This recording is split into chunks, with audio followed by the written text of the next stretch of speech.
I would like to thank you for taking the time to watch these short little videos. As you probably realize, since I'm a shaman and healer and things of that sort, that I'd like to talk a little bit about the nature of spirituality. Now, there's many levels of spirituality or characters involved with individuals that are associated thereof. For example, you have a lot of those that are just interested in some of the stuff that goes on in the astral, the fun stuff, the things that shine, shiny items, excitement, emotions and all that. And part of the reason for this is not a fault or anything, but really has more to do with the fact is of familiarity.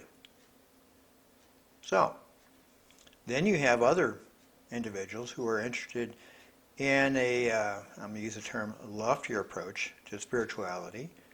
And you have those that are also involved in the nature and or characters issues associated with spirituality and establishing their foundation. So anyway, here we go. Let's look at one of the primary reasons that the subject of spirituality is elusive and also pretty scary for most.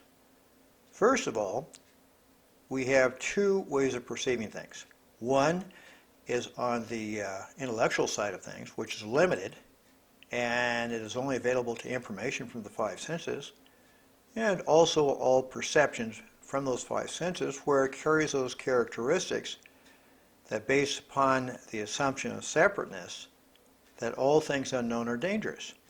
And we look at how the intellect collects information, puts it all together, it sounds about right.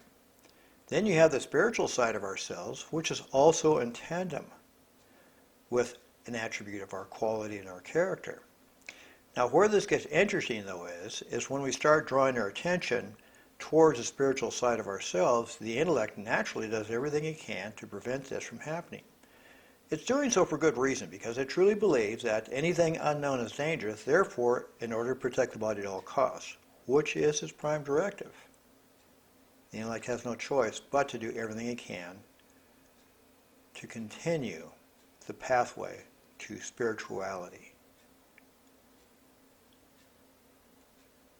Therefore, do not find fault with those who have yet not completed as far as we may think, or would like to see people move in that direction, for the intellect is a mighty adversary, a good one at that. And one cannot be criticized for falling prey to those resistances.